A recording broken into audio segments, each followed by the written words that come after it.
Welcome to our webinar, Pinterest for Business, Growing Traffic Leads and Sales with Pinterest.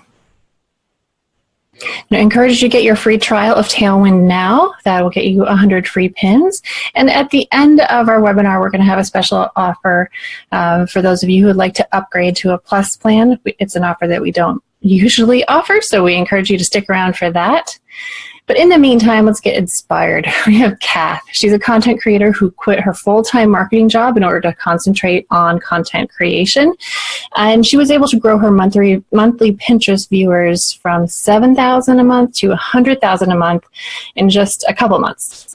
And what that meant for her was an increase month over month of 191% for her blog traffic. Huge difference. Elna is a millennial mom. She works at home, and she was able to get 4.8 thousand Pinterest followers in just a couple of months without really trying too hard. And what that translated to for Elna would be course sales. So real money there, and also with increased affiliate income. Natalie is a registered nurse, a mom, and she runs Love and Paper Flowers. What she was able to do is get to 60,000 views on Pinterest, and that translated to her email list growing like crazy. So the next story we need is your story. What's it going to be? So let's get into this. I am Elisa Meredith. I am the Content Marketing Manager at Tailwind. You may have seen me at Social Media Marketing World. I've been on quite a few podcasts, usually talking about Pinterest, sometimes Pinterest ads.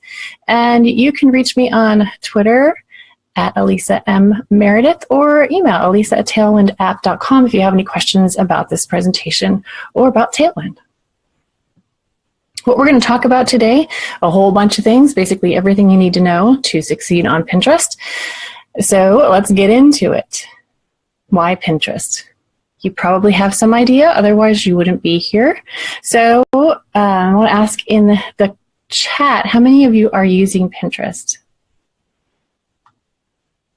Now, it's funny, Social Media Examiner does a survey of marketers every year, and they find that year over year, fewer and fewer marketers seem to be using Pinterest. Why is that? Well, it's probably because they don't understand it. Certainly not because it doesn't deliver results, as we've already seen, as you may have already experienced as well. So if you're not using Pinterest now, but you're here, we might ask why. Could it be that Facebook restricting reach of our business posts is causing people to look for other solutions? Pinterest is great for driving traffic. So you've come to the right place. The thing that's really important that is hard to get across is that Pinterest is not a social network. So if you're trying to take what works on Facebook, what works on Twitter, and make it work on Pinterest, it's not going to work. So you're going to feel like Pinterest doesn't work. That's not it. You just need to think of it a little differently. It's a solitary destination where people go to plan their lives, plan purchases, events, to become the best version of themselves, not a place to go and curate an image of the best person they want to be. It's a search and discovery network. So I heard a really good illustration of someone who works at Pinterest giving a webinar saying, you know, I don't go to Pinterest because I want to buy Nike sneakers. I go because I don't know how to dress myself. But that was funny. So true. A completely different mindset from social, a completely different mindset from Google. But if you can capture that, you will succeed on Pinterest. One of the best ways to do that is to use Pinterest yourself as a regular pinner and start to figure out why you're pinning certain things or what makes something attractive to you. So there are 2 billion searches happening on Pinterest every month, and search is responsible for more impressions than anything else that's going on, whether that might be people looking at other people's profiles or boards. It doesn't happen a whole lot. Mostly it's happening in search, so we really need to focus on that. And we will. So pinners are planning. 93% of pinners are using Pinterest to plan purchases, which is great news for us. And 97% of those searches are unbranded. So as we just talked about, people aren't necessarily going on there to search for Nike sneakers. They might be looking for an outfit to wear to a summer graduation party, right? So you can see they're a little open-minded. You can reach them much higher up in that decision-making process, which is great news for those of us without existing brand recognition. And who doesn't need more new customers? probably all of us could use some. So 72% of pinners are saying that they have discovered a new service or brand on Pinterest. That is wonderful. We want some of those to find you as well. And moms, of course, make so many purchasing decisions in the home. So knowing that 70% of U.S. moms are on Pinterest is excellent. 1 in 3 dads in the U.S. are also on Pinterest. And they are pinning no matter where they are. 80% of pinners are using the mobile app, and 67% say that when they're in a store, they pick up their app and look at it when they're considering a purchase. 40% of the new users coming onto Pinterest are men. About half are outside of the United States, so the audience is growing and growing. And a pin is going to last forever.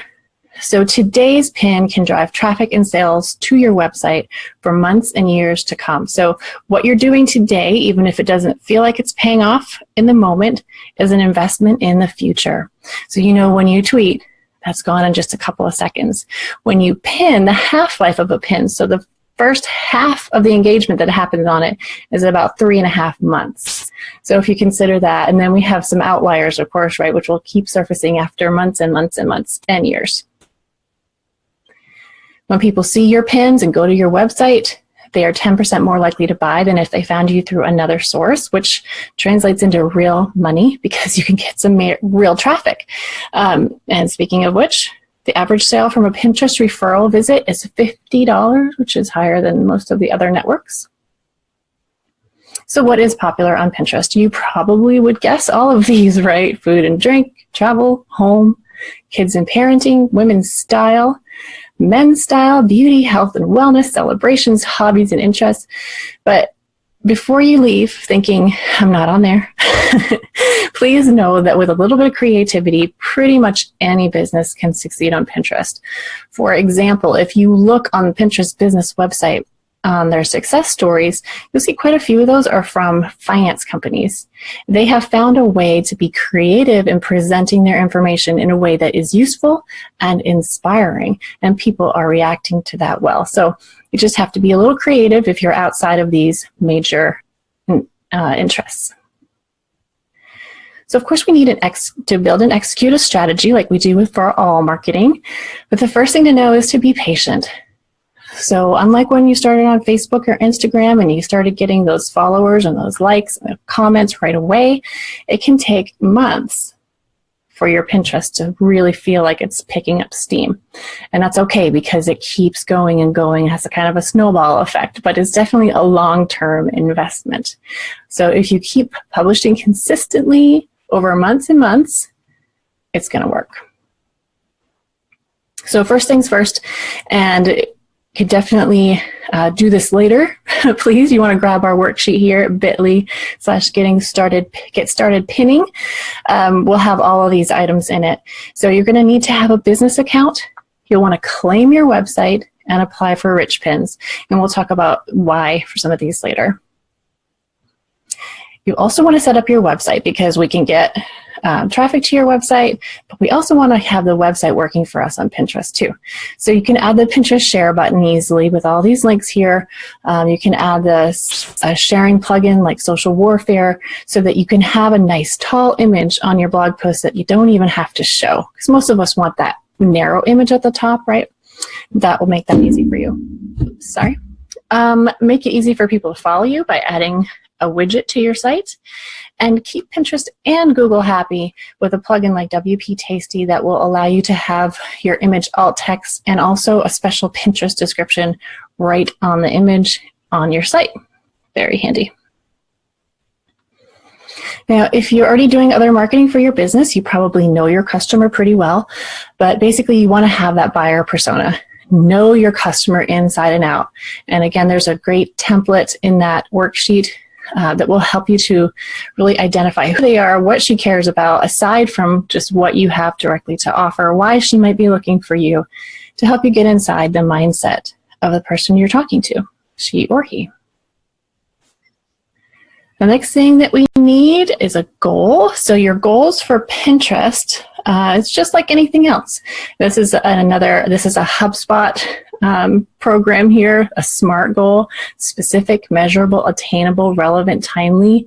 So we might want something like, I want to grow my Pinterest referral traffic by 25% as measured by Google Analytics over the next 6 months. As opposed to, I want my pin to go viral. Not a great goal. Nothing you can measure, and you're going to need to measure so that you know it's worth continuing. So one of the first things we want to do is to create our Pinterest keyword lists. So you probably have a keyword list that you use in Google or for your content planning. Even if you don't, though, just think for a minute, what words would people use to find your product? So we're going to use the example of teacher resources for the moment, and we're going to go over to Pinterest and do a little digging around for some keywords. Okay.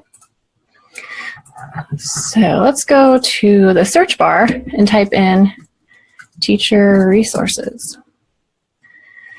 Okay, so right here we have autofill, much like Google does, which tells us that these are things people commonly search for in relation to our main keyword. So automatically, if these fit for you, these could become new keywords to use on Pinterest. Now, when you hit enter on one of these, it's going to pull up what's called guided search. And that's where they show these tiles of related terms that show you these are other words that people use in connection with this search on Pinterest. Incredible, the insights you can get here, the things you might not have thought of. So for any of these that fit for you, write them down, use them. You can keep going and clicking through here. Sometimes you'll get even more recommendations. Looks like we're at the end of that rabbit hole for that one. Another thing you can do once you have your business account is you can go into ads. I just went into traffic. We're going to create a fake campaign. Doesn't matter what kind of goal you choose. The options aren't going to matter except for we just need a name. Don't care about this right now. Don't care about any of this until we get down to add keywords. So we're going to enter in teacher resources. And here Pinterest is telling us how much interest there is in this topic on Pinterest. So I'm going to pick any of these that I think might fit. Some of these are interesting. Okay, you can see more and keep going. You can see kind of the relative search interest here. And then copy these, paste them to your list, and you are good to go. Okay, so now you have your keywords. How many keywords? It's going to probably depend. So if you, let's say, for example, you're doing teacher resources, but you have underneath that maybe second grade science, and then you have underneath that third grade math. So for each of those, create a keyword list for yourself, 10 to 20 keywords perhaps, that you'll be able to use throughout Pinterest and your pins. Okay, so we also need to have a great profile. Now, it's not the case that people are always checking out profiles, but now that we have the follower tab, and I'll show you that in a minute, this is becoming a little bit more important because people are going to be more particular about who they follow, which is great. We want them to be. So Catherine here has done a great job using keywords in her username here and also in her bio, right? She has her website here, which she has claimed. This is a clickable website. It's the only one you get. It's the only do follow link you get from Pinterest. And if you want to check her out, that is her URL. But let us go back into Pinterest and look at how we would make some changes ourselves. So I'm going to go to my profile. This is how you get to yours. All right, so we have this cover photo, and for mine, I can see what is showing. What is showing is pins from this particular board. So you can change that by clicking on the little pencil. You can choose to have your latest pins. You can have pins people have saved from your website most recently, or you can pick one particular board. I've picked this board because it's my content. Recent activity from my website could also be a good choice, but I happen to know that people tend to repin the same things over and over again, and I don't want that cover photo to look too repetitive. So I'm done with that. Some of the things that you can change here, this activity tab, you can remove it from your profile. So if you don't want people to see what people are pinning from your website directly, you can remove it. You'll still be able to see it yourself, which is great because you want to know what is working for people now. Okay, so you can change that. You can also look at who's following you and follow them back if you want to. Click through to see their profile. You can also see who you're following and unfollow if you want to. You can look at boards and topics you're following as well, or you can just pull up pins that you have tried. So this is kind of cool. If you've added an image and comments on a pin, you can pull those up there. So I have claimed my website. I have my profile image, which is a pretty recognizable photo of me. I'm using my keywords here. I've used my description here to tell people what it is I'm known for, why you might be able to trust what I say.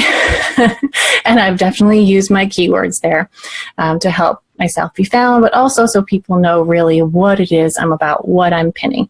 So when you're creating your profile, that's something that you want to consider as well. And that's really all there is to it as far as the profiles go. Now we need to talk about your boards. So if you are already marketing on Pinterest, you probably have some boards of varying degrees of success. So the first place we're going to look is in our Tailwind board insights. So you will need to upgrade to see this part of what I'm going to show you. It's in Insights, Board Insights. And here I'm going to just look at my regular boards, but what it's showing me is activity on my boards, but also, and this is the part that you need to have the upgrade for, it will show you how successful they are. So I like to look at virality score, which is how many repins each pin on that board is getting.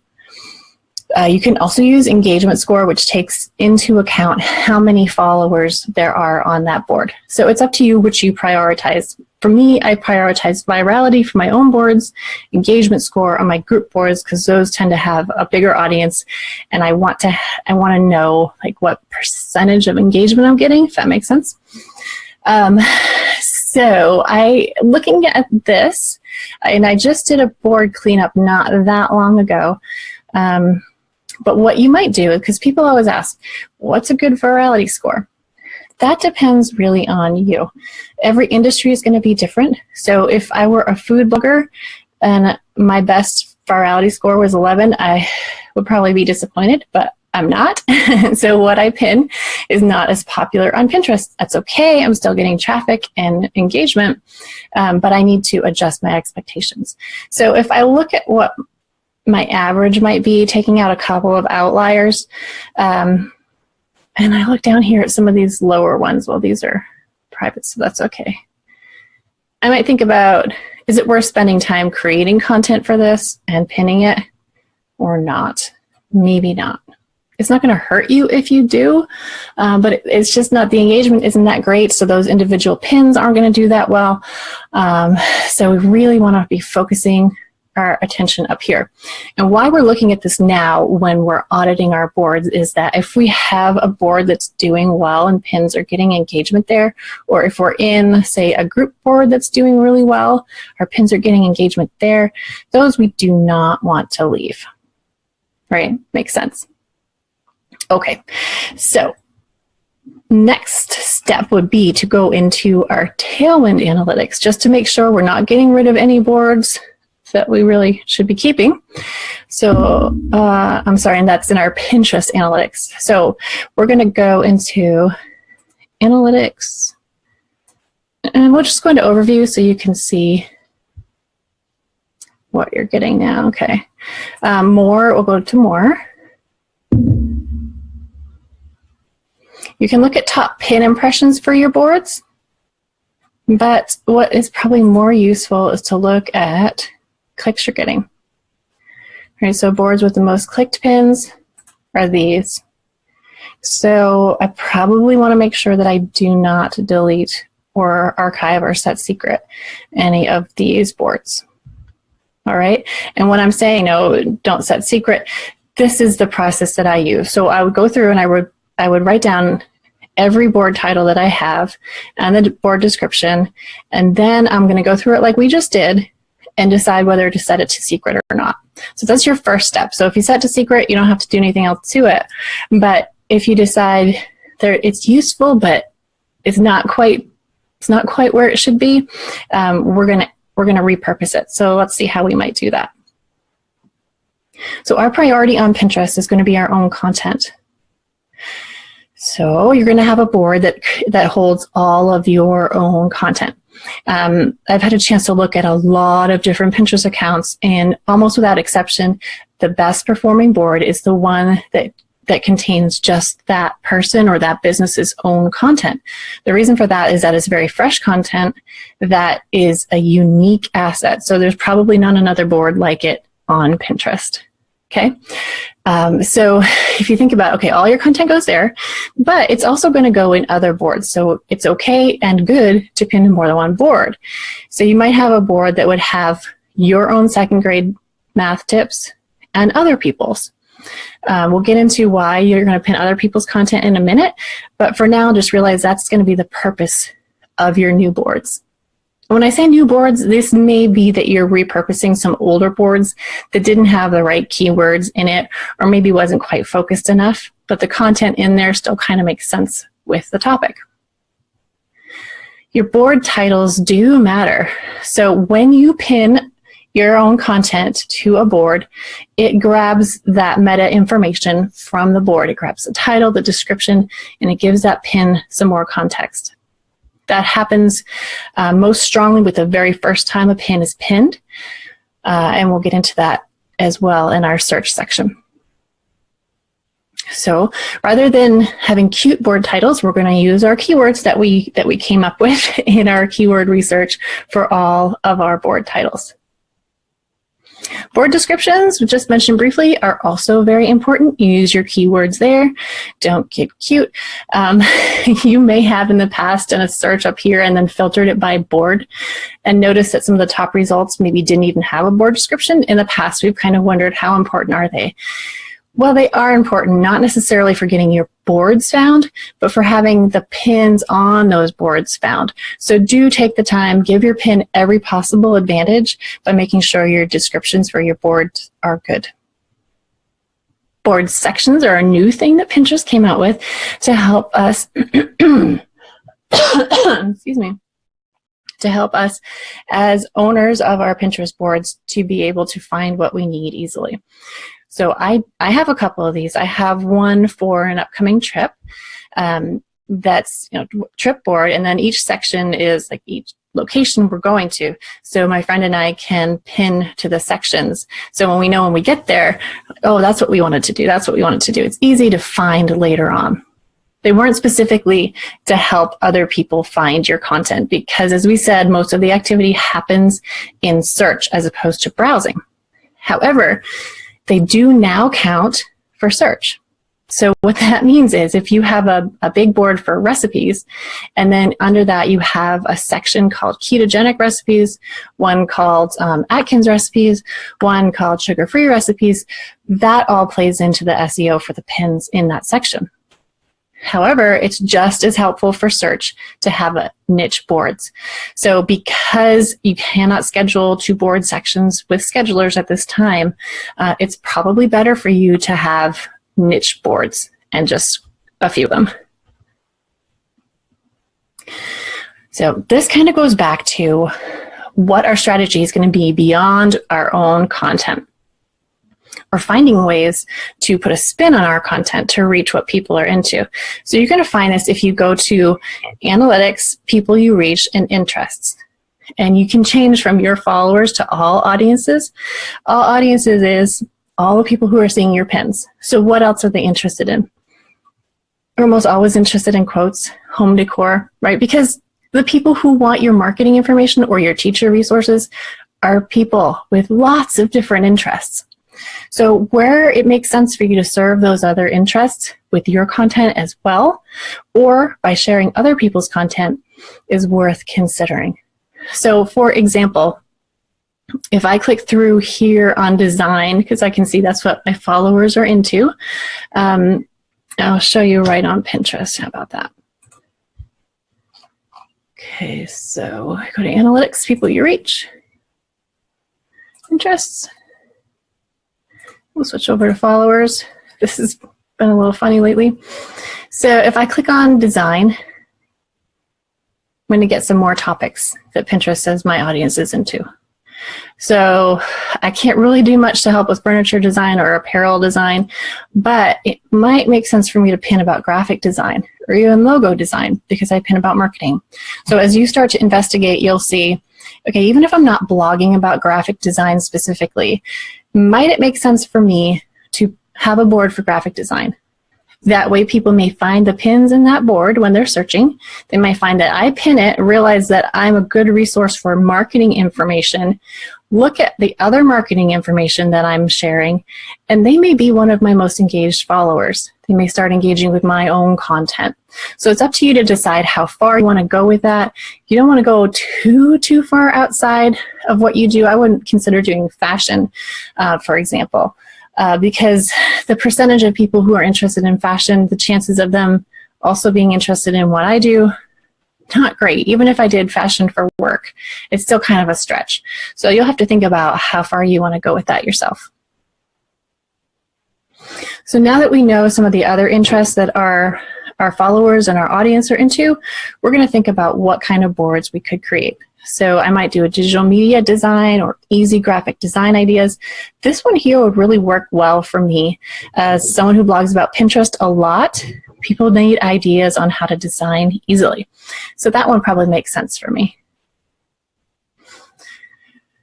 So you can also look at your analytics to help you figure out what other boards you should create. So if we go back into Pinterest, we're going to go to analytics, and we're going to go to, hold on.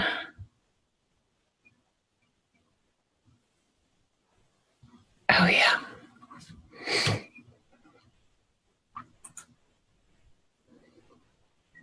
So you can also use your Pinterest analytics to help you figure out what other boards you should be creating. So I'm going to go to Analytics website, and this is another thing that you only get once you claim your website with Pinterest, but it's very helpful. I'm going to look at clicks, and I'm going to look at boards with the most clicked pins. And everything in the website section has to do with content from your website, whether you pinned it or somebody else did. So what I'm looking for here are, what are the boards where my pins are ending up that they're also getting engagement? So most of these are not mine. Here's one, Instagram marketing from Tailwind. I should probably have an Instagram marketing board. Here's another, I do have Pinterest marketing, but I don't have one that's Pinterest tips for bloggers. So because my pin is doing well here, it makes me think I should probably consider branching out to this kind of angle on Pinterest for myself. So as you start to look at the boards where your pins are showing up, you might see interesting things like, well, my favorite probably isn't a great one, but work at home. That's not an angle I had considered, but it might be something that would help me reach people who are interested in me. I've seen things like real estate marketing, so that might be a good thing for me to branch out into. The other thing you can do is to look at your competition. You know, and you're just going to keep creating these boards where you find the content to find out what they're pinning. So back to being a teacher with our teacher resources, a really big pinner is Teachers Pay Teachers. So look at what they have for their featured boards here. Anchor charts. If that makes sense for you, because you have a board called Anchor Charts. What they have there in their showcase is indicative of what is working for them or what they want to focus on. So you can do that too. Then if you go back into Pinterest and you look at analytics, people you reach, interests, you are going to see things like brands that your business engages with. Almost always you're going to see BuzzFeed and Etsy and Tumblr because that's what we like on Pinterest. But you're also going to see other competitors like Teachers Pay Teachers, We Are Teachers. Go in and see what they're doing and see what might be a good idea for you. Often people have questions about group boards and whether they are worth using. Of course, you've looked at your board insights and you've decided which ones to stay in and which ones to leave. But if you want some new ones, they can work well to get your content in front of a new audience. So when you pin to a group board, People who follow that group board can see your pin. They don't have to be following you specifically. Okay, so what I look for when I come here, and this is Pin Groupie, is to see how many collaborators there are. The more there are, the harder it is to ensure quality. So I go for kind of a mid-range number of collaborators, and then I'll actually go and check out that description, that board itself. You can filter to by these options. Another way to do it is to go back and look at your competition again and see which group boards they're on. You'll be able to tell which ones are group boards because in the corner of the board, there's a circle. And if it's just one person, it's a single person board. If there are more than one persons in there, it is a group board. So click on that.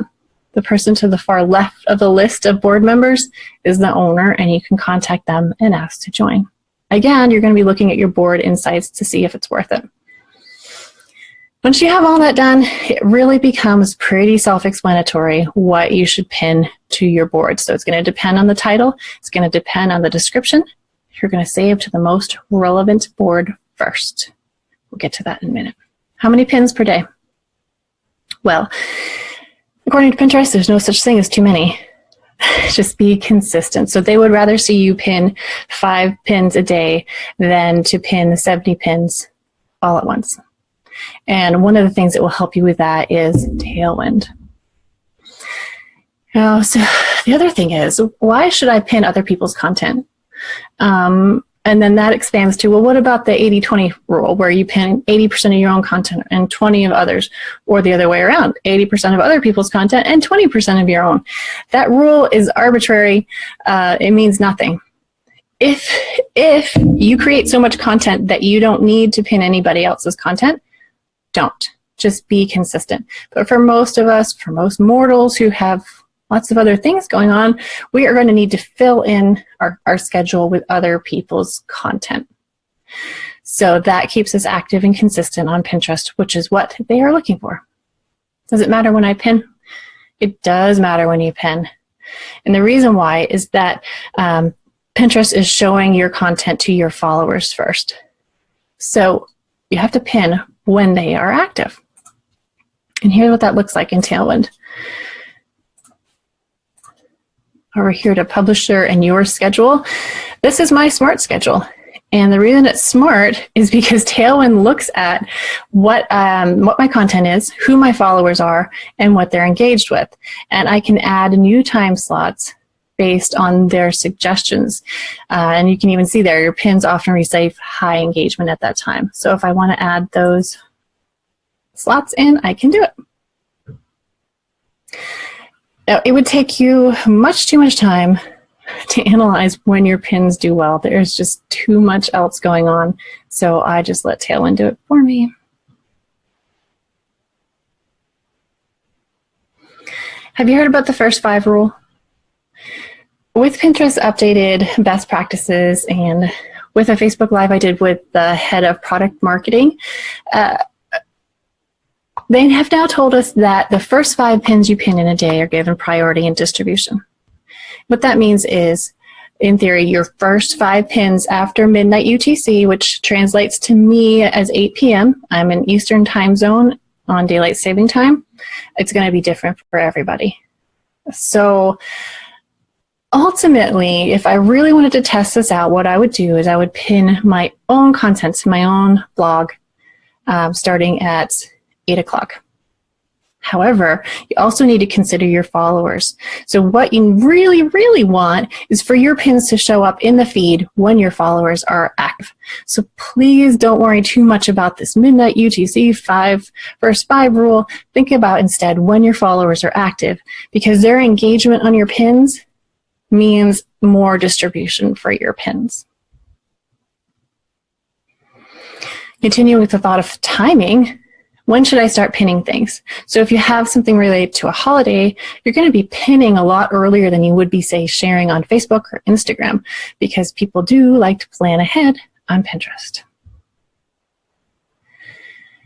Now, this question about third-party programs hurting your reach on Pinterest, I think comes up because people, for one, have heard Pinterest trainers saying you need to pin manually, you need to pin live, and also because there's always been that concern with Facebook that using a scheduler hurts your reach somehow.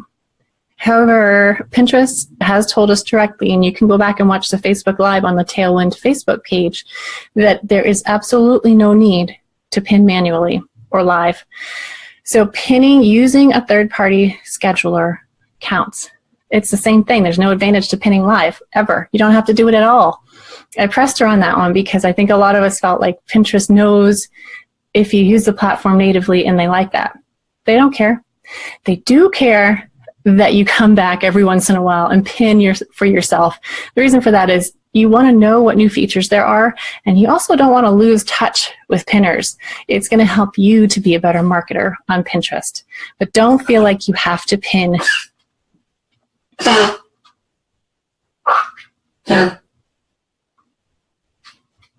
don't feel like you have to pin manually or live. So this all sounds like a lot of work, right? It's not, though. I'm going to show you. I'm going to show you why. All right, so obviously it all comes back to Tailwind. And for example, if we go to the Tailwind blog and we want to pin something, we go to any blog, you see some content you like, you could use their Social Warfare or other share plugin, and then the Tailwind button shows up there. You can schedule it. You can also use the extension and choose any image on there. Go schedule it. It's running a little slow with all the applications I have running, but then you can type in the board names you want. Okay, I want this one. Oh, I also want the other Instagram one. But I might also want my social media boards. But I don't want them all to go up at the same time. I want to use my interval, so I can set my interval for about 3 days apart. They're going to fit into your smart schedule, so it'll put them in approximately that far apart. And if I hit schedule now, look, I've already scheduled to this one. It's smart. It knows. So I'll take that one out. If I schedule now, I just scheduled 3 pins very, very quickly. Okay, so what I did is I used something called board lists. So for my content, I found that it was often going into a certain, always the same kind of board, right? So if I had, okay, for my post, I always wanted to make sure that got into marketing articles I've written, Pinterest marketing for business. Then I also have this Pinterest list with all my Pinterest boards, including my group boards. So this makes it really fast to schedule your pin out to all the relevant boards all at once. And then that interval pinning we saw makes it so that you can spread things out in a way that makes sense. Something that is relatively new to Tailwind is called Tailwind Tribes. This is a great way to get your content in front of other people who want to share it. But my favorite use for it is to save time in curating really great content, because I don't have time to blog as much as I would like to. I need to share other people's great content. So looking at this tribe here, I can see that I've only put in, 13 pieces of content. I haven't been that active on that end. But I've gotten 144 reshares. So people from the tribe are reacting to my content, sharing it out. I've gotten 100 repins on those and a possible reach of 6.2 million that I couldn't have gotten on my own. I got that from other people sharing my content. Lovely. But like I said, my favorite thing is how much time it saves me. So let's see. I'm going to do some of this. I'm going to just pick some boards. I can edit the description if I want to. I could add in a hashtag. I'm going to add it to my queue. Your board lists also work here. So if I wanted to share this, if I wanted to share this with all of my Pinterest boards, I could do that. Set my interval, schedule, and go. It's really easy to hide pins you've already scheduled, so you don't have to go through them again. If there's something you don't want to see, if you're like, oh, that doesn't really fit me or my brand, I'm going to hide it. Another thing I have loved about this is as I get requests for people to join my tribe, I'm meeting new bloggers, people that I never knew about before. And what you can do with that is start to collaborate on content, on other ideas. You can also invite people to another tribe. So if you start out in somebody else's tribe, then you start your own and you feel like, oh, I know some good tribe mates from my other tribes I want to invite in. This one here, she'd be great. Look, she shared in 167 pieces of content. I can just look at her content and see, oh yeah, this would be great, really great for my tribe. See, I'm getting distracted so I can schedule stuff here. Fast, 3 pins just scheduled. So I could chat with her, or I could just invite her to another tribe. So let's see.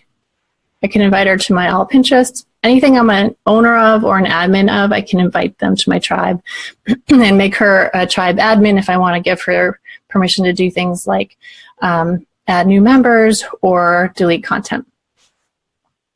Okay, so much you can do in tribes that's not just about yourself and your own content, but also about saving a lot of time. I also love to be able to come in and see like who is sharing my content and how far did it go.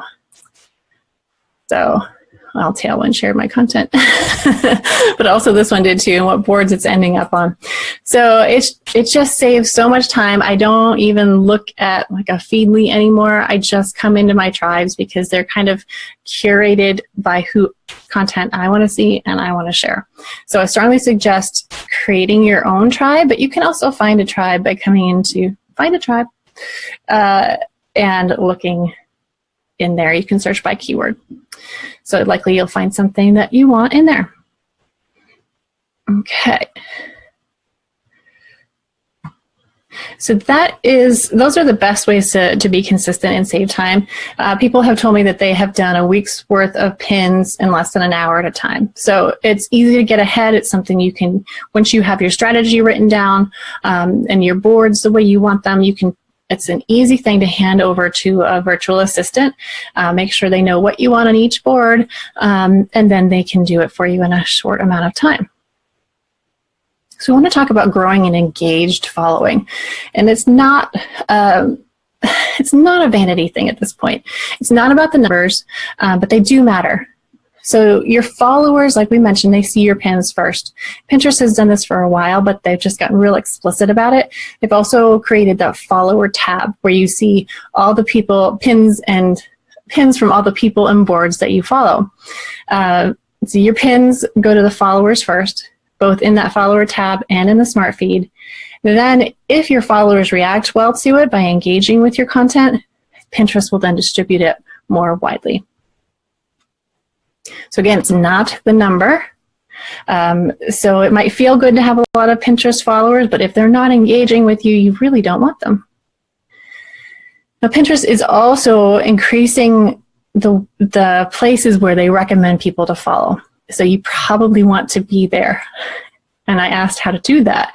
The answer is have a business profile, claim your website, and pin consistently. Now, we talked about pinning consistently, and that you have your links for how to do the other things. Now, at this time, it seems a little random what they recommend for me. I've got a lot of like wedding stuff and kids stuff, which is not applicable to me, but they are working on ways to figure out what a pinner is influential in, and then knowing what we are all interested in as pinners to suggest us to them. So that's why your strategy is super important. And yeah, you can mix in some personal boards, but think about it. And don't do what I did. So my account has been more of an experiment than anything else. I save the real work for people I work with. But what I did is I started out personal, then I went all business, and then I thought, you know what, I'm just going to go personal and business. And I got a ton of new followers who really were loving my ketogenic diet recipes. They didn't care about my marketing things. So I said all those to secret because I really want to build a following who is engaging with the content that really matters to me. I still want to pin those other things, but I keep it secret because I don't want it to hurt my pins for my own content, when they end up in the follower tab, are smart feed, and my followers who want my low carb cheesecake recipe don't care about how to target promoted pins for some reason. So the way that you can grow an authentic following, the easiest way is to start with people who already love you, right? So you can add the Pinterest follow button. That's just a widget, and you can get to that from the link on this slide. You can add the widget that shows your pins. You could also feature a board in your emails that you send out. So let's say you're sending out an email based on a blog post you just wrote. You could say, check out other articles on this topic at this Pinterest board, right? So you could put in an image of your Pinterest board, like the Pinterest board widget, and link it, or just put in a text link, whatever works best for you. You can also remind your Pinterest or your Facebook followers that you're on Pinterest. What I've tried in the past is to share this week's most popular pin, right? And say, if you want more like this, follow me on Pinterest. Here's the board, or here's the profile. Could do something similar on Instagram, sharing your most popular pin from your website in a story or in a post. So how are we going to create these pins that drive traffic and engagement? Pinterest has given new guidelines on the optimal size for your pin. They've always kind of said a 2:3 ratio is good. I think a lot of people were confused by the ratio, so they gave exact numbers of 600 by 900, but the point is that's the ratio you want. You don't want it short, you don't want it way too tall. So they are going to start holding back your distribution in the newsfeed if your ratio is way too far outside of that. Square pins can work fine as well, but the 2 to 3 tends to perform the best. As far as the content on your pins goes, you're going to want them to be beautiful, if at all possible. I have seen some ugly pins do really well because they were useful, they were actionable, and even inspiring. So for a product pin, a lot of times you don't need more than just a lifestyle setting. Right? It's pretty obvious what this is about. But if you are writing about an idea or a service, or if it's just not obvious, like what would this Starburst thing look like without the context, right? So think about it as providing context. This is also helpful here about 8 tips for distressing furniture. What you want to do is create a pin that gives people something new to try, to learn, or do, or buy.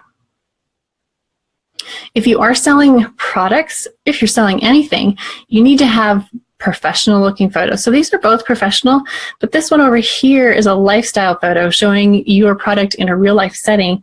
It makes it easy for people to imagine using it. And these convert to sales much better than just a straight product shot. Want to steer clear of images that are just very busy. This one over here has a lot of nice white space, very bold text. It's clear what it is, has some subtle branding. It's great. This one's just kind of a mess. So you also want to steer clear of anything that looks like an ad. This one here even uses kind of a scare tactic. It does not work on Pinterest. Instead, over here, we've presented a problem or a challenge. Your blog isn't growing, and how you can fix it, right? So a little inspiration here, you can do it, a little encouragement, 30 reasons. So we can assume that there are going to be action items for all of those. Little branding here, tons of white space, but it's still really pretty. Very clear and easy to read text. We're also going to create and test more than one image. So this is an actual test that a friend of mine did, and she found that the one on the right converted much higher as a promoted pin, so we can assume it would also do really well as an organic pin. Now, this one over here may have a little too much branding, right? We've got the logo here, plus here and here. This one over here, she didn't use it up here. Also, the text is easier to read, and the benefit is more clear. Say hello to Flo. What does that even mean? Evidently, other people didn't know either. And this text here would be hard to read on mobile because it would be quite small. This was the clear winner, and she also went on to use those keywords in the description and in her targeting. There's absolutely nothing wrong with creating more than one image. for an article or product, you should, in fact. This pin here, I just love. It's beautiful, has some subtle branding, has plenty of white space, professional photography, very clear, multiple items to appeal to more than one person or one set of people. A strong call to action, start your registry today, helpful text on the image. This text here, I suspect, is way too small to read on mobile, but other than that, it's beautiful. Oops. Okay, so tools, where to get images. Everybody wants to know that. If you are selling a product that you get from a manufacturer, you can get images from them oftentimes. You're likely going to want to remix those. So you can make a collage out of multiple images. You could try you could crop an image and use like a real close-up on an item or just an aspect of the item to make it a little bit different from everything else that's going to be out there. You can also get stock images for free from Unsplash, Pexels, and other places, or you can purchase images from Deposit Photos and other places. Of course, you're never ever going to take somebody else's image and link it to your website. And to remix images, you can use some free tools like Adobe Spark and Canva, which are both very easy to use, or you can get a little fancy with Photoshop. Another thing you can do is to hire a designer to develop some templates for you that you can just swap out the image and text. So we need to think about our descriptions because, again, those descriptions give context to your pins. Excuse me. Your descriptions need to have keywords, but they shouldn't be stuffed with keywords. They should be written in conversational style. Tell people what they're going to get when they click on the pin. They also do need to have a strong call to action like shop, make, find, or buy, because that will prompt people to, once they get to your website from the pin, to make that next step. So they're going to convert a lot better. We can also upload video pins. The way to do that is just going to Pinterest and you hit the plus button, and then you can upload a video just like you would an image. It will give you the same specifications there when you go to upload your image. So the way you might want to use an image, think about a short one for branding, a long one for DIY, like to show a person how to do something, and try them out. I definitely think they're worth a try. Now, we all want to get found in search, right? We want to get some of that 2 billion searches that are happening. So how do we do that? Pin your own fresh content right away. So if your blog post comes out, pin it. Pin it to the most relevant board first. The reason for pinning it to your most relevant board first is that as that pin travels around Pinterest, as you freshly repin it from your site to more boards, it pulls with it the data from that first board it was pinned to. So Pinterest knows all the pins that go to one URL. That data is combined. So just keep in mind that the first pin, make a good impression by pinning it to a very relevant board. So it's probably not going to be your blog board. It's probably going to be your second grade math tips board or something like that. We need to stop repinning our own content. So we know that repins are assigned to Pinterest that our content is engaging. However, Pinterest also knows when we're repinning our own content and it doesn't count. So freshly pin your own content. What that means is don't go to Pinterest and hit save and just save it. Rather, go to your blog and save it fresh from there, or go to Tailwind Pin Inspector, schedule a pin. It even says schedule a repin, but everything that goes through Tailwind is a fresh pin. That's a rule from Pinterest that we follow. It has to be a fresh pin. And then the other thing you can do is you can, if you see it on Pinterest, you can hit that save button, but then use that little Tailwind extension that will show up to save a fresh version of your own content. Go ahead, repin other people's content. You do want other people to repin your content to show that it's engaging. You also want them to pin fresh from your site. You want it all. So again, pin to multiple boards, but pin to the most relevant one first. That's the one that's going to get distribution priority, and you want to make sure it has the most context with it. So a board title that matches, a board description that matches. So an example here might be that you have the second grade math printable. The order in which you pin might be a second grade math projects first, right? Because that's a good relevant match. And then it can go to these other things that make sense. You wouldn't want to pin it to recess ideas. Isn't that relevant? It can hurt the distribution of your pin. Again, create more than one pin per post to appeal to a wider variety of pinners and to give your content the most exposure possible. Pinterest loves that fresh content. So what they consider fresh is either, like we said about pinning your content fresh, right? So anything other than a repin or a save right directly in Pinterest, but it also is a new image for an old post, right? Or the best and most fresh, or the freshest pin is a new pin, a new image for a new blog post. They love that the most. When you are pinning again, use a different description whenever possible. Using the same description is not going to hurt you, but it doesn't really help either. What you want to do is to target different keywords in your description. So you see in this first example, I've targeted like second grade math worksheets and also complex addition and easily. Over here, I've targeted elementary math ideas, adding larger numbers, fun. Right? So it's a completely different angle for the same product and they both make sense, but they would probably appeal to different people and they're definitely going to show up in different searches. Use hashtags on Pinterest. You can use up to 20, but you'll probably find that you don't need that many.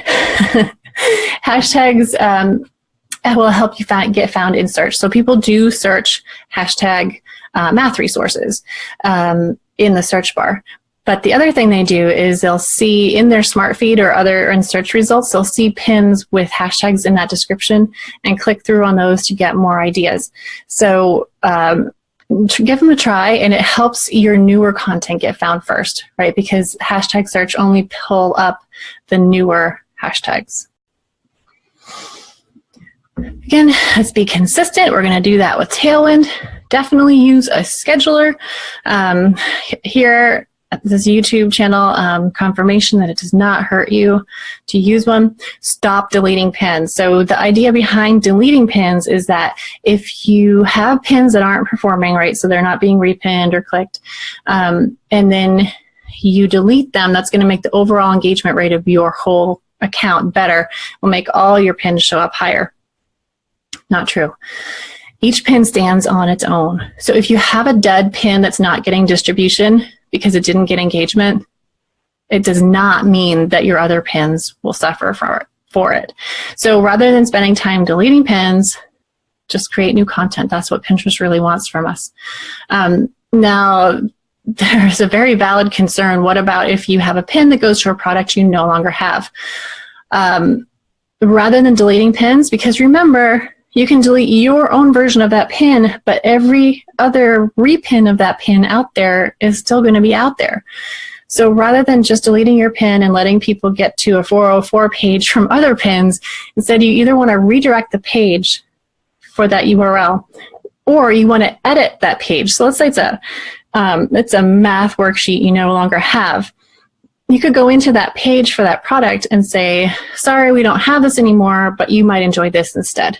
Link to that, or just directly redirect it. Just no more deleting pins. We do need to know what is working with analytics. So let's look at which pins are driving saves and clicks, right? You're probably going to use something like Google goal conversions or e-commerce reporting to figure out sales, but we're going to look at just saves and clicks. What content from other pinners is working with your audience, and also insights that are going to help you improve your content planning and Pinterest management. So just briefly in Google Analytics, you probably do this for your other networks, but you're going to go to acquisition, network referrals, and Pinterest, and hopefully you'll see your activity occurring over, increasing over time. People will sometimes look at their analytics either in Pinterest or Google, see a drop, and get really concerned about it. There are noticeable seasonal ups and downs for Pinterest that you may not be used to for other networks. It's It's perfectly normal. It happens to everybody. So rather than becoming concerned over a trend that you see for a couple days or a couple weeks, check the same time period last month and see where you are. Once you get into network referrals and you click on that Pinterest, you're going to look and see what content is driving your clicks from Pinterest. Can you create more content like that? Can you create more images that lead to that content? Because obviously something about it people really like. Okay, so we have a really in-depth article on how to do this on our website, but you can get it at bit.ly pin TW Analytics. So let's go to Pinterest Analytics first.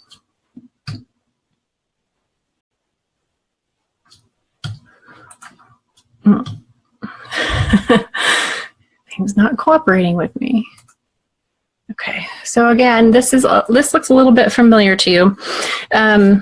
Starting from here, we're going to go to your Pinterest profile more, and we're going to look at clicks. And by default, it's 2 weeks, but we are going to look at 30 days. It's a more accurate look for us. So we want to look at the most clicked pins from the last 30 days.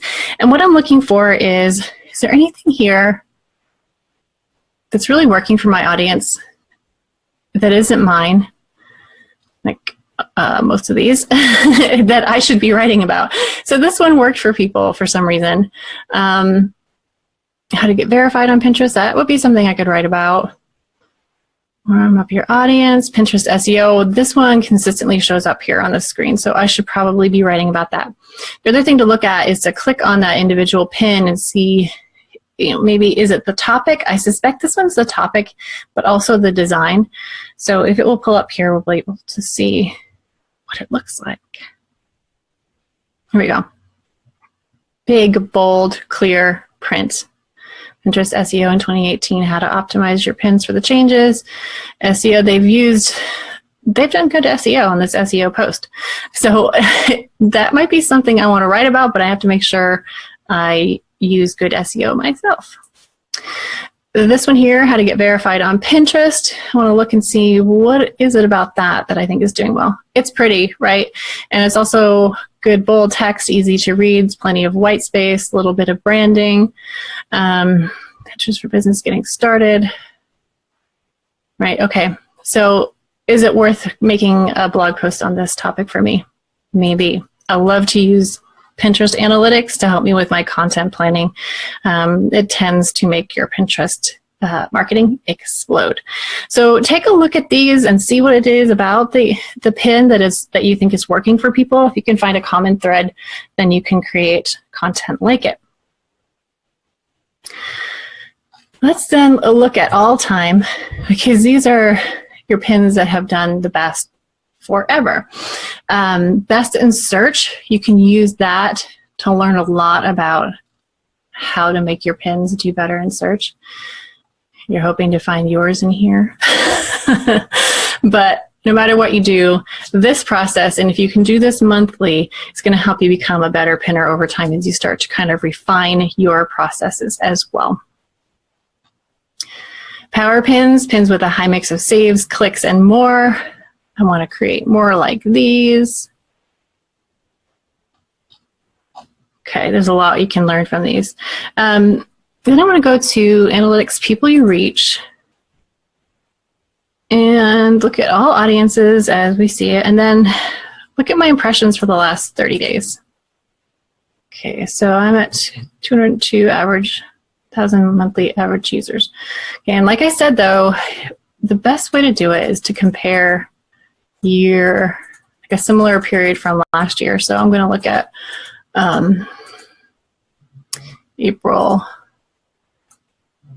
to May. Okay, so I can see that I've gone way up over the past year. That makes me very happy. And then going back here, see what you can learn about the people viewing your pins. It may be different from your regular content audience, and you may find things in here that help you kind of refine what you're doing on Pinterest. So if in general I know that my other audiences are in different areas, maybe they're more rural, I might want to start using language and images that would appeal to a different audience. I know my audience on Pinterest is much more highly skewed towards female. So you can take the same content that you promote on Facebook or Instagram and just tweak it a little bit for it to work on Instagram. But it's just kind of cool the way you can see what people are into. And then again, you can find out interests, you can find out boards, the interest there, because these are going to change over time, right? You might start to see different competitors you should check out every month. So that's worth a look. All right, then probably the most important place to look is your website analytics on Pinterest. And again, we're really interested in clicks. Yes, I know, mine are pretty low. So I'm going to look at clicks, my most clicked pins, my boards with the most clicked pins. Does that change over time? Is something that I'm creating working really well? Can I build off that? Should I create another image? This is interesting here. You might find that your infographics do really well as far as impressions and saves or repins, but they don't get a lot of clicks. This infographic of mine is actually kind of an exception because it gets a lot of clicks. And I think part of it is because I've given kind of a teaser here. So people do click to find out more, which is cool. Okay, now we're going to go back to Tailwind. And we're going to start out on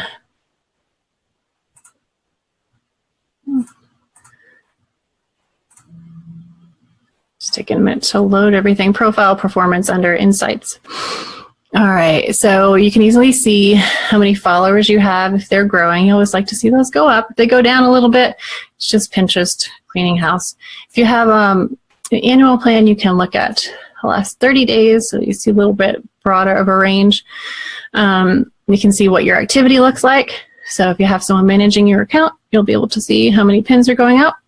You'll be able to see how many repins are happening on those pins. And then we can look at the overall health of our pins. So I'm getting 1.6 repins for every pin. That's pretty good for me. Again, it's going to be very different for you. Same thing with engagement score, like we saw on Board Insights. That's repins per pin divided by the number of your followers. So again, because of my weird strategy, I don't have that great of an engagement score. But I'm hoping that with pinning consistently, pinning true to me and what I'm about on Pinterest, over time that is going to go up. In fact, I asked Sarah, should I just start over? Sarah, that is head of product marketing at Tailwind, she said no, over time that will start to come up. I'm okay with that.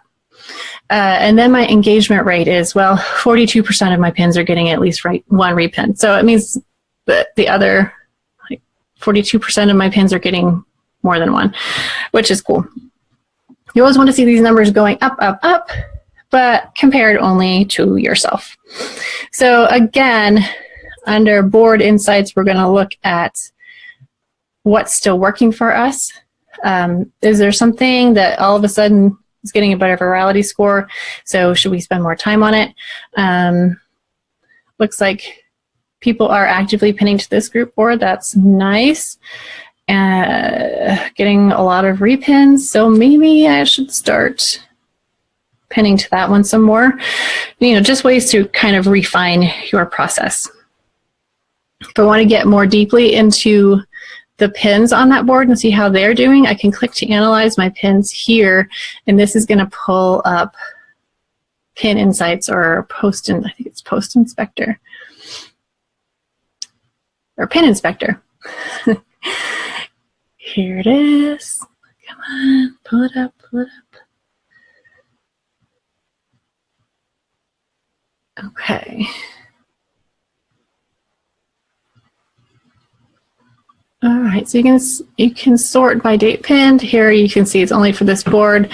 This pin is done well, so right from here I could add it to tribes if it hasn't already been added.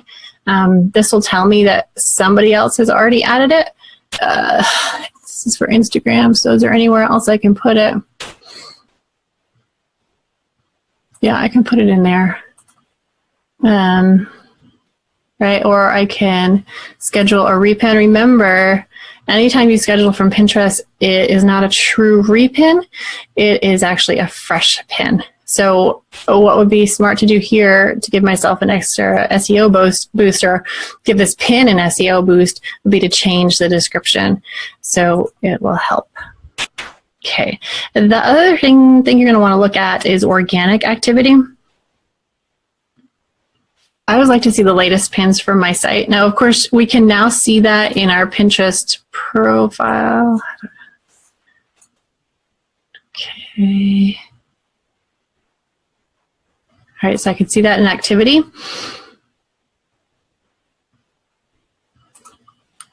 But from here, I can easily schedule that fresh pin if I want to. I can go and look at it. I can go to the article itself.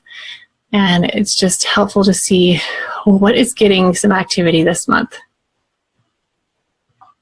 Gives you a hint about what content is working, especially if you're in an industry with seasonal upticks.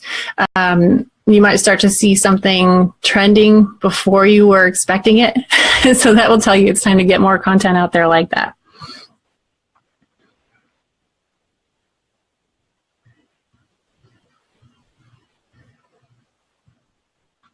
Okay.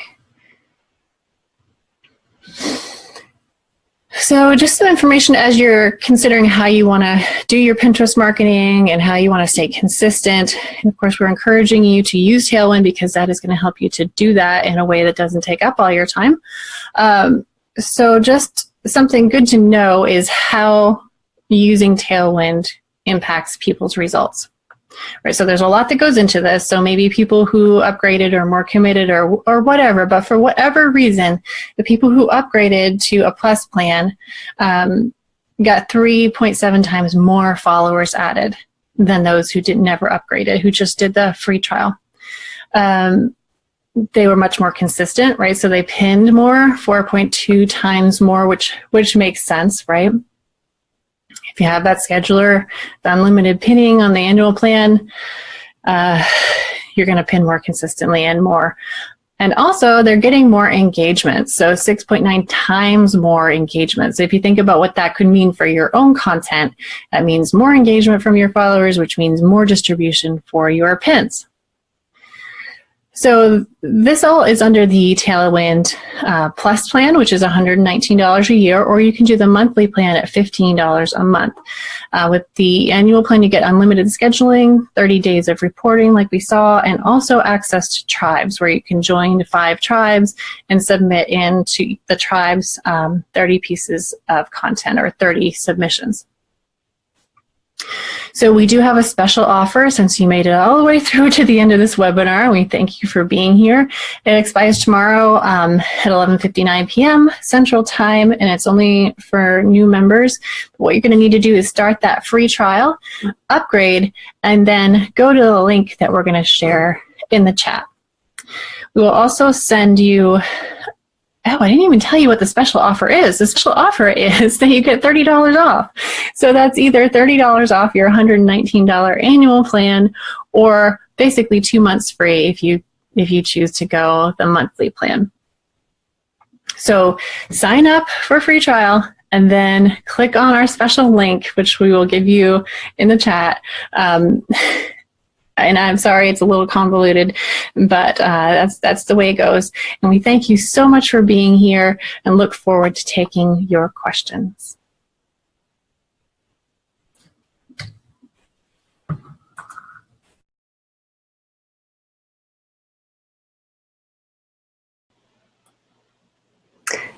Hey everybody, thank you for sticking around, and I do have those links for you. We are doing kind of an unusual promotion right now where, yes, you can get the $30 off, and also if you refer somebody, you get $30 credit, which you can use for whatever you want, including Tailwind Tribes or Tailwind for Instagram, anything you like. So I'm going to put that in there. That's kind of the landing page. If you are already a Tailwind user, you're going to want that. If you are brand new to Tailwind, never had a trial or anything, let me grab the link for that as well. This is one right here. Bear with me, sorry. Oh, I'm glad it was useful to you, Barbara. I did have just a couple of questions to go through. Okay. So Barbara says that, oh, okay, you did what I did, turning a personal account into a business account. And most of your engagement comes from boards that are not business related. Oh, I feel you. I really do. It's going to take a while to recover from that. But I did talk to Michaela. I talked to Sarah about this on the webinar. And what she suggested was no, not to create a new account. I mean, for one thing, if you think about pinners, if you think about yourself as a Pinterest user, you do have a lot of varied interests. So you don't necessarily want to get rid of all of those followers. What you want to do is from now on, kind of stay true to what you want to be found for, right? So for me, yeah, it doesn't make sense for me to be pinning publicly ketogenic diet recipes anymore when I really want people to be engaging with my blog posts about marketing and Pinterest. So I'm gonna stick to that from now on. And her suggestion was that over time, that will start to shift so that the people who are my followers and who start to follow me from now on, those will be people who are interested in the content that's really important to me. I mean, you absolutely could try starting up a new one, but I don't know. I don't know if it's worth it. So one thing I have noticed, maybe you have too, is that Pinterest is suggesting accounts to follow. And it seems as though in some spots they're favoring people with a higher follower count. I mean, yeah, vanity metric, but it might be worth a little something to keep all those followers. And yes, if you've been using Tailwind for that account, but you want to transfer it to a new business account, yeah, just contact customer success from Tailwind. I'm pretty sure they can do that for you without problem. I just found personally also that I don't want to have to log into 2 different accounts on Pinterest. So I want to keep the 2 different ones. I mean, keep the same one, but just I have all my own personal boards are all secret now. If I had a board, like let's say you got married 2 years ago and you had your wedding board and you're done with it, but you don't really want to get rid of it because it means something to you, but you also don't want to be seeing pins in your feed that are about weddings anymore. What you could do is you could archive that board. And then anytime you want, you can go back and bring it back. You can even share it with people. So, I mean, there are a lot of ways to kind of revise your strategy, revise what you're telling Pinterest you're interested in without the nuclear option of starting over. I just can't bring myself to start over. So that's what I'm going to do. Okay. Winter, yes, we do have a traditional affiliate program and a way you can promote us on your website. We would love that. If you want to send an email to, I'll give you the address, melissa@tailwindapp.com. She can get you set up with that. She is out until Tuesday, and then, I imagine she's going to be really swamped, but she will help you out with that. We do have a lot of affiliates. We have a lot of people who refer so many people that they never pay for Tailwind ever.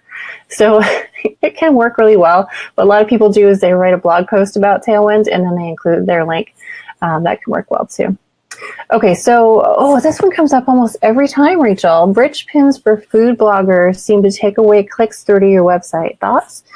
Yeah, I do have some thoughts. So in general, rich pins are a must. Right? So they tend to get more engagement. They provide a way that you can put in a description that nobody can take away. So those are great things. I do understand a lot of food bloggers feel like if they put in the rich pin, why would anyone need to click through to their site, right? You can see the ingredients there. As a consumer myself, I never want to make a recipe based on a pin. It's a pain in the neck. So I click through to the website. Now, if I can't see the ingredients on a pin, I don't always click through because it's a pain in the neck to have to go to the recipe and scroll through all 1,500 pictures that food bloggers put on their page to find out, I don't have that key ingredient.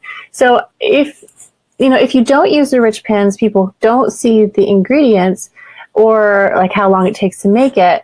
they may click through more readily, but they also may bounce right off again, which is not what you want for a whole lot of reasons.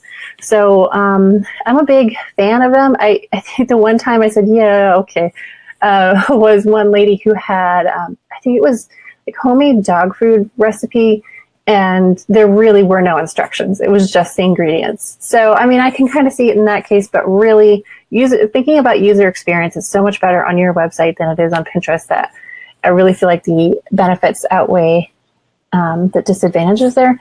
So, I mean, you can try it, and some food bloggers say, my traffic went through the roof. Well, maybe the traffic did, but is that the most important thing for you? If it is, fine, you know, but I suspect it's probably not.